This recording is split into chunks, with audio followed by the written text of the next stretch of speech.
Francisco Sá de Miranda é o poeta escolhido por Pedro Mexia para o terceiro episódio desta rubrica Leituras com Pedro Mexia. Pedro, porquê que quiseste trazer o Sá de Miranda, um poeta com mais de 500 anos? Em parte porque estamos também a falar de um poeta com 500 anos, que é o Camões. Temos estado a falar, talvez menos até do que devêssemos. E o Sá de Miranda é um poeta da mesma época, e é um poeta que teve uma posteridade menos fulgurante. Foi até um poeta até ao século XX, um pouco, não direi esquecido, mas não tão considerado certamente como Camões, por ser, dizia-se, ter um pouco ouvido, serem poemas um bocadinho pouco musicais e pouco, a palavra que se usava muito era pedregosos, com muitas pedras no caminho. Vou falar de um famoso poema do Carlos Drummond de Andrade, mas que teve uma grande aceitação no século XX, nomeadamente entre os estudiosos da literatura portuguesa e entre os poetas portugueses e brasileiros. Há inúmeras referências ao Sá de Miranda, desde o Carlos Drummond de Andrade até ao Rui Belo, passando pelo Gastão Cruz e Manuel Bandeira, muitos outros. Fiamma. E é um poeta que parece... Bom, ele tem um fator de modernidade muito grande do seu tempo, porque viveu em Itália, esteve em Itália, viajou em Itália, como se era costume em alguns círculos sociais fazer uma espécie de grande tour, não é? Era a mesma expressão. Será mais tarde, mas viveu em Itália, e em Itália conheceu e contactou, não apenas por via dos textos, mas também, em alguns casos pessoalmente, com a poesia italiana, com a poesia espanhola também, mas no caso sobretudo com a poesia italiana, que trouxe para Portugal. Ou seja, houve uma série de formas poéticas, de subgéneros, de formas estróficas, de formas soneto, métricas, os decassílabos. E ele traz isso para Portugal, ou seja, é ele a primeira pessoa a fazer isso cá, porque foi a primeira pessoa, importante pelo menos, que o contactou com isso. E, portanto, ele tem esse papel de modernização da poesia portuguesa no tempo do Renascimento, e tem uma característica muito interessante e que eu acho que é muito moderna, embora não tenha sido tão reconhecida na altura, que é um poeta que, inicialmente, é muito parecido com o Camões, é um poeta muito atento às contradições. Ele é, ao mesmo tempo, um cristão quase irremediavelmente pessimista, não é? Parece não haver nenhuma esperança em quase coisa nenhuma. É um homem muito ferido pela ideia do luto e da decepção, mas também um autor de comédias.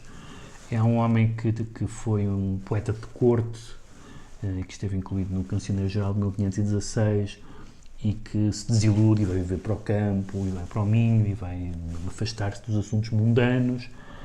E, sobretudo, é alguém que descobre, por assim dizer, embora já outros poetas da Antiguidade tivessem feito essa descoberta, que, para utilizar um dos versos mais conhecidos dele, que é o "Comigo me desaviem", que nós nos desentendemos não apenas com os outros, mas connosco.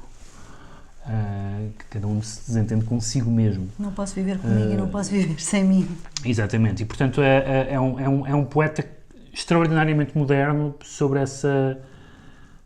toda uma série de contradições, quando ele diz que aquilo que nos sustenta é o nosso mal e não o nosso bem.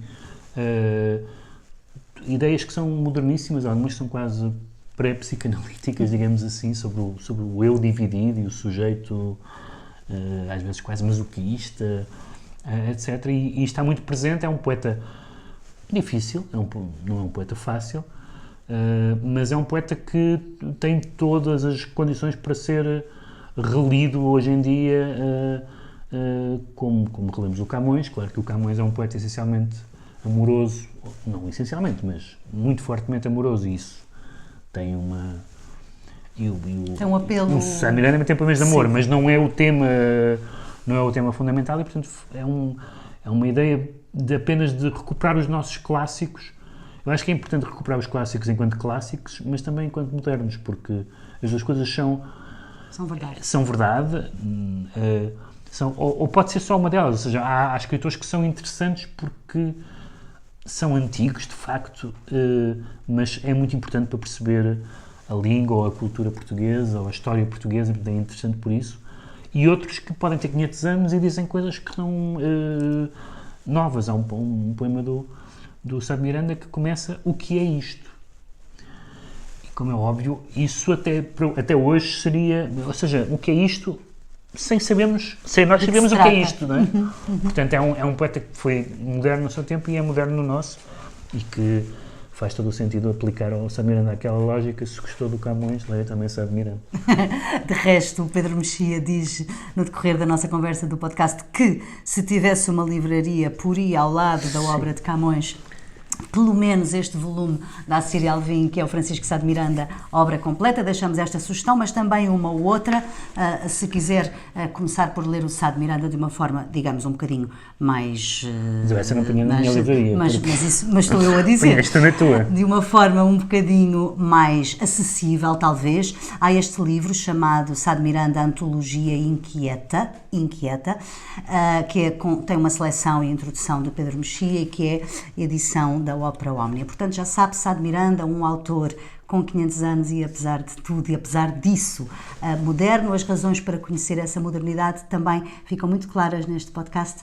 Basta escutar nas plataformas habituais.